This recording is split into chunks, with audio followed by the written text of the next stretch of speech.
अस्सलाम वालेकुम क्लास। आज हमने स्टार्ट करना है review exercise 9। Page number 183 open करें और रिव्यू एक्सरसाइज 9 का क्वेश्चन नंबर 1 है, choose the correct option. Multiple choice question है। उसमें सबसे पहले है distance between points 0 0 and 1 1 is. इसका डिस्टेंस हमें डिस्टेंस फार्मूला के थ्रू लेके आना होगा। डिस्टेंस फार्मूला डायरेक्ट लगा रही हूँ मैं। हमारा यहाँ पे x1 है, ये x2 है, ये y1 है और ये वाला y2 है। x1 minus y1 x1 minus x2 0 minus 1 whole square plus y1 minus y2 0 minus 1 whole square और स्क्वायर रूट होल में आ रहा है। यहाँ पे जस्ट देखें कि 0 माइनस 1 आ जाना था -1 होल स्क्वायर, यहाँ पे -1 होल स्क्वायर, और -1 होल स्क्वायर का मतलब होता है कि डेट इज़ 1।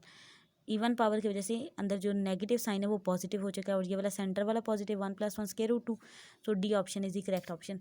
नेक्स्ट है number 2, distance between the points 1 0 and 0 1। यहाँ पे अब x1 x2 इस तरह गिवन है और y1 y2। x1 minus x2 क्या होगा डिस्टेंस फार्मूला के थ्रू 1 - 0 होल स्क्वायर, और y1 minus y2 0 - 1 whole square. ठीक है। अब 1 - 0 इज़ 1 होल स्क्वायर मीन 1, और 0 - 1 होल स्क्वायर जैसे यहाँ पे था वो -1 था, -1 होल स्क्वायर भी क्या आता था 1, यहाँ भी 1 आएगा। That is again square root 2। C option है। नेक्स्ट है mid point of the points 2 2 and 0 0 is. हमने इन दोनों पॉइंट्स का मिड पॉइंट लेना है। मिड पॉइंट के लिए हमें m दिया जाता है, that is x1 + x2/2 y1 + y2/2। यहाँ पे अब x1 2 है जबकि x2 0 दिया हुआ है, y1 2 है, y2 0 दिया हुआ है। 2 + 0/2 आ जाएगा, 2 + 0/2 डैट इज़ 2/2 2/2 2/2 का आंसर होता है 1। m हमारे पास आ जाएगा 1 1। ऑप्शन आ गया A. Mid point of the points 2 - 2 and -2 2। अब यहाँ पे जब मिड पॉइंट हमने लगाया तो पहला आ गया 2 + × -2 और -2 + 2/2, और यहाँ पे 2 + × -2/2। अब 2 - 2 0 हो गया 0/2, और यहाँ भी 0/2 डैट इज़ अगेन क्या आ जाना था 0 0। इसका मिड पॉइंट आ जाएगा 0 0, that is C option. Next page है नंबर 5 और triangle having all side equal is called. ऐसी ट्राइंगल जिसकी सारी साइड इक्वल होती हैं इक्विलेटरल ट्राइंगल होती है। सी ऑप्शन है। And a triangle having all side different. ऐसी ट्राइंगल जिसकी सारी साइड डिफरेंट होती हैं वो स्केलिंग ट्राइंगल होती है। नंबर 2 में हमने ट्रू और फॉल्स लिखना है और मैं रीराइटिंग भी करवा रही हूँ। आपने वो भी काम करना है। सबसे पहला है a line has 2 and points. एक लाइन डबल हेडेड एरो कह लें, डबल हेडेड एरो है, और ये देखें ये एरो इस साइड पे लेफ़्ट साइड पे जा रहा है, ये राइट साइड पे जा रहा है, और ये हमें बता रहा है कि एक लाइन का कोई एंड पॉइंट नहीं होता। ये राइट साइड में भी इनफाइनाइट जा रही है और लेफ़्ट साइड में भी इनफाइनाइट जा रही है। It has no end point, और फास्ट लिख दें, 2 को कट करके नो लिखना है। नेक्स्ट है align segment has dash and point. Line segment की अब बात करें, इधर लिखा हुआ है कि 1 एंड पॉइंट। चेक करते हैं। एक लाइन सेगमेंट ऐसा होता है ये इसी जो ओरिजिनल लाइन है उसका इतना सा पोर्शन निकाल लिया जाता है। ये वाला जो पोर्शन मैंने हाईलाइट किया इसको अलग से अगर ड्रॉ किया जाए ऐसे है। अब इसका एक स्टार्ट पॉइंट भी होता है और एक एंड पॉइंट भी होता है। इसके कितने पॉइंट्स हो गए 2 एंड पॉइंट्स। 1 को कट करके 2 लिखें और ये फॉल्स है। नेक्स्ट है triangle is form by 3 collinear points. क्या ट्राइंगल कोलिनियर पॉइंट होते हैं जो एक ही लाइन पे वाक़ हों, जैसे ये 3 पॉइंट। ट्राइंगल इनको मिला के बन रही है? नो, इनसे मिला के तो एक लाइन ही बन रही है, लाइन सेगमेंट बन रहा है। ट्राइंगल बनाने के लिए हमें 3 नॉन कोलिनियर पॉइंट चाहिए होते हैं। देखें एक यहाँ पे है, एक यहाँ पे है और एक यहाँ पे है। ठीक है, ये 3 नॉन कोलिनियर पॉइंट्स मिलते हैं तो एक ट्राइंगल बनाती है। फास्ट लिख के नॉन कोलिनियर करें, यानी यहाँ पे एरो लगा के नॉन लिख दें ऊपर। नेक्स्ट है each side of the triangle has 2 collinear vertices. अब एक ट्राइंगल की सिर्फ ये वाली साइड लें तो ये वाली, इसके देखें ये वाला पॉइंट और ये वाला पॉइंट आपस में कोलिनियर, यानी ये दोनों एक ही लाइन सेगमेंट के 2 एंड पॉइंट हमें लग रहे हैं। जैसे ये वाला है, इसके ऊपर अगर हम ये वाले 2 लगा देते हैं तो देखें ये बेस जो है वो एक लाइन सेगमेंट है और उसके 2 एंड पॉइंट हैं। ठीक है, और वो 2 एंड पॉइंट अगर कहें तो लाइन के ऊपर वाक़ हैं तो हम कहेंगे कि वो 2 कोलिनियर वर्टिसेस हैं। उनके वो कोलिनियर पॉइंट्स बने थे जिनसे वो वर्टिस बना था या वो कॉर्नर बना था। That is true. नेक्स्ट है ये the end points of each side of the rectangle are collinear. जो एंड पॉइंट्स हैं, जैसे यहाँ ट्राइंगल के वर्टिसेस हैं तो रेक्टेंगल के एंड पॉइंट कहीं हैं कि यही वाले, अगर हम ये 2 एंड पॉइंट कहते हैं तो वो कोलिनियर हैं। येस ऑफ कोर्स वो भी अगर एक बेस कंसिडर किया जाए तो वो कोलिनियर होंगे। Next all the points that lie on X axis are collinear. अगर से एक्स एक्सिस निकाला जाता है, हमारा जो रेक्टेंगुलर कोऑर्डिनेट सिस्टम है उसमें से जस्ट एक्स एक्सिस ड्रॉ करें, उसके ऊपर बहुत सारे पॉइंट हाईलाइट करते जाएं, तो वो सारे कोलिनियर कहलाएंगे क्योंकि वो सिर्फ एक्स एक्सिस के ऊपर वाक़ हैं। ठीक है। नेक्स्ट है origin is the only point collinear with the points of both the axis separately. Origin एक एक्स से अगर एक कोऑर्डिनेट सिस्टम बनाया है, इसका ओरिजिन सेंटर में होता है 0 0 पे, और ये एक्स एक्सिस ये वाई एक्सिस, तो ये ऐसा पॉइंट है जो अगर वाई एक्सिस को देखा जाए ना, उसके भी सेंटर में अगर वाई एक्सिस अलग से ड्रॉ करें यहाँ पे, तो इसके सेंटर में ये 0 0 वाला पॉइंट है, और अगर एक्स एक्सिस भी ड्रॉ करते हैं इसके भी सेंटर में वो 0 0 पॉइंट है। जब ये दोनों आपस की एक दूसरे के ऊपर ओवरलैप करते हैं तब हमारे पास कोऑर्डिनेट सिस्टम बनता है। ठीक है।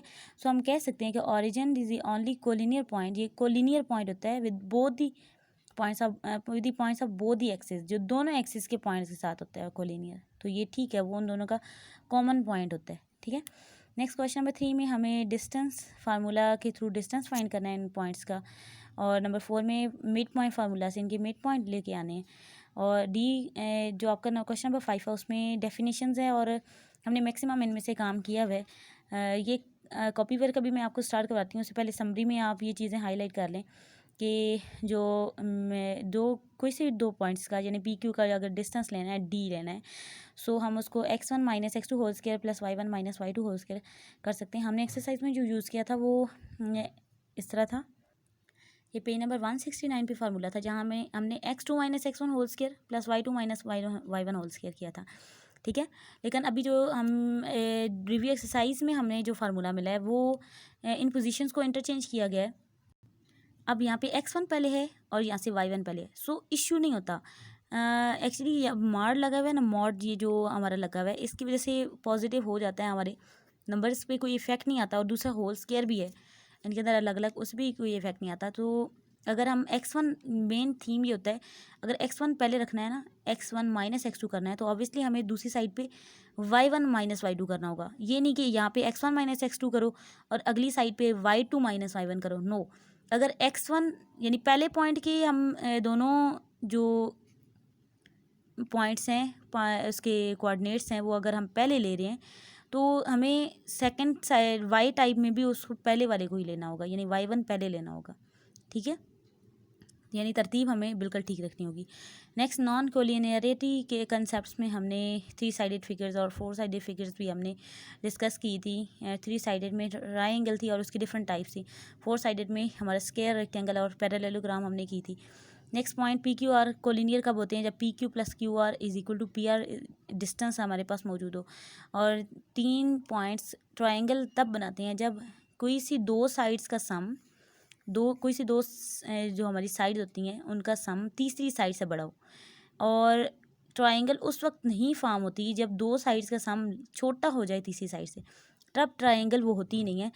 ठीक है। ये नेक्स्ट एक्सरसाइजेज में हम इस कंसेप्ट को लेके चलेंगे, जो रिव्यू एक्सरसाइजेज हम करेंगे उसमें, तो उसमें आपको क्लियरली पता चलेगा कि हम ये वाली 2 प्रॉपर्टीज़ कैसे यूज़ करते हैं। लेकिन इनको यहाँ पे हाईलाइट कर लें, आपको पता होना चाहिए कि ट्रायंगल होती कब है, ये कैसे हमें पता चलता है।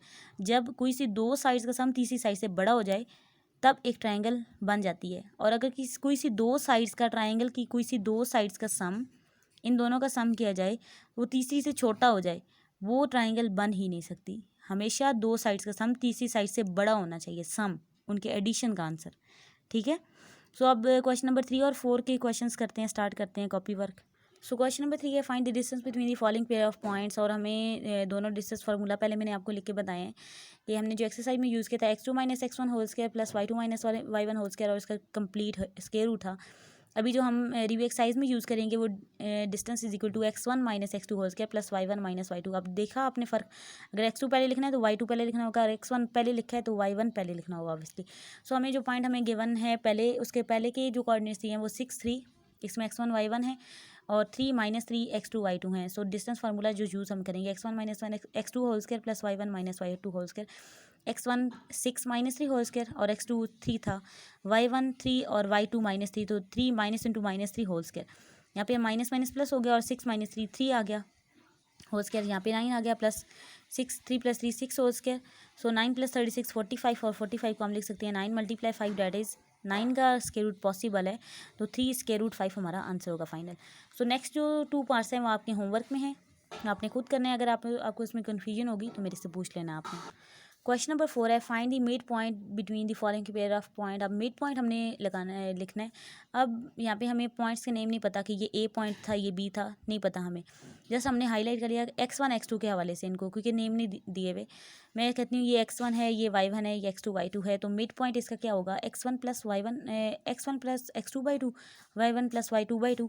सो 6+4/2 और 6 प्लस इंटू -2/2, जहाँ पे आ गया 6 - 2 किया 4 आ गया, 6+4 10/2, यहाँ पे 5 आ गया और यहाँ पे 2 आ गया। और मिड पॉइंट मैंने कहा था कि वो m है, हम एक नॉर्मली जो मिड पॉइंट ले रहे हैं वो m के साथ ही लेते रहे।